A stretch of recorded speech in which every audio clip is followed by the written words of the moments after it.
I read an article that you wrote about the launch of Diablo 3, Yeah. which I remember being one of my favorite games.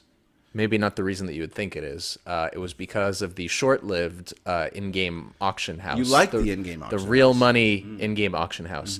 I am fascinated by virtual real money economies and why they succeed and why they fail. I once sold a randomly generated Diablo 3 weapon for like 250 bucks. Must have And been early though. yes, Yeah, yeah. it was very early Yeah, yeah. because, like, as you well know, you release an expansion, you make all of the original items kind of obsolete to some level, their value tanks, but the economy, especially the real money economy, like gives you a real sense of like what is the demand for these things, and ties the video game to the real world and how people will actually choose to spend their money. So I was just wondering if you have any thoughts on that or other real money virtual economies. Well, I will tell you a story that probably should be behind an NDA, but I did not sign an NDA at the time. Nice. So Got I one. was a journalist at the time when Diablo 3 came out. Diablo 3, just for context, in case anyone's listening that does not play Diablo 3 or isn't interested, it is a game where you hack and slash through a bunch of dungeons. You earn new gear. That gear allows you to be more powerful. Then you can hack and slash through more dungeons. You earn more gear, etc., etc., and then suddenly you become the best barbarian or sorcerer, whatever you want to be in the world. When Diablo 3 came out, Blizzard, the developers, said, ooh, people from our previous game, Diablo 2, are buying and selling some of these items illegally, like, overseas and different things like that.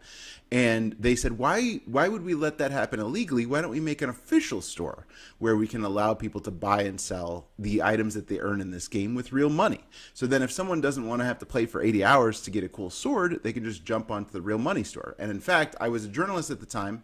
They invited me to their campus, and I was in the room when they showed the first group of journalists, this is what we're doing.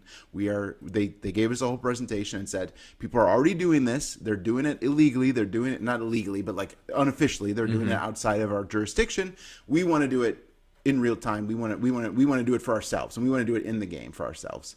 And I wrote an article about it, and maybe that's one of the articles you read. And I even went out, and again, this maybe should be under India. I went out to lunch with one of the developers afterwards, and he sat me down over lunch and said, "What do you think? Tell me what you think," because he wanted to get feedback on this thing which eventually they got plenty of feedback. And long story short, Blizzard decided that it was a mistake and eventually pulled it. It sounds like you liked it, but eventually they decided, ooh, we should not have done this, and they eventually pulled the whole thing out, and the community was much happier because it did cause a lot of problems I'll talk about in a second here. But I told them two things that they did not see. I'm very proud they did not see, and I saw that very first day.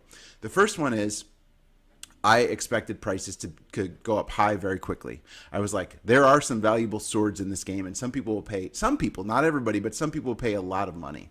They told me, no, we've done a lot of calculations. We do not think swords will get above $5 or $10. Wow. I said it seems very incorrect to me. I didn't have any data at the time, but I said that seems very incorrect. Some people will happily pay a lot of money, and turns out I was right, as you said. Some people happily jumped in and did that.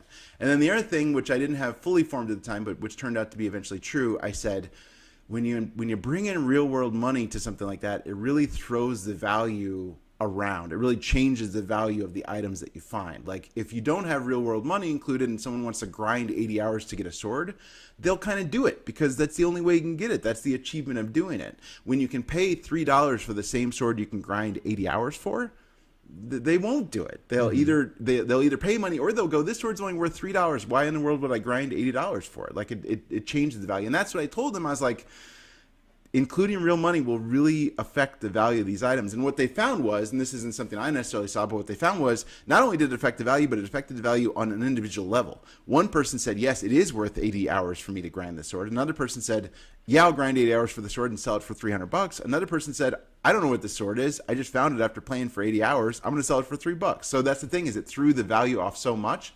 And that's why they eventually decided not to do it anymore, is because they wanted people to want to grind 80 hours to do that, or they wanted people to try to earn a little bit of money on the side to do that. That was their original intention, but obviously it threw all the values off. And game developers are still trying to figure that out, of how does it work, because when you're playing a game, you will do more work because you're playing, you're having a good time. But the second that you start being like, you could earn some money with this, people start thinking about it like work, like a job, and that changes the thing. So That's interesting. It's almost the inverse relationship of the poker chip phenomenon, which has been described as like the top gamblers, they might have $50,000 worth of chips in front of them, but for them to play properly, they cannot think of it as money. It's just chips, and they have to make, bet their positions and bluff and not think about the real world value of what they're doing because it would negatively affect their being good at poker. Right. So this is kind of the opposite, which is that you have this fantasy world where you're just spending 100 hours because it's fun, and then the minute that it's translated into, well, what's my hourly rate playing Diablo 3? You're like, oh, I live in a third world country. Right. Now. But that's not why you started in the first place, because it's a fun game. You're just playing around with it. So yeah.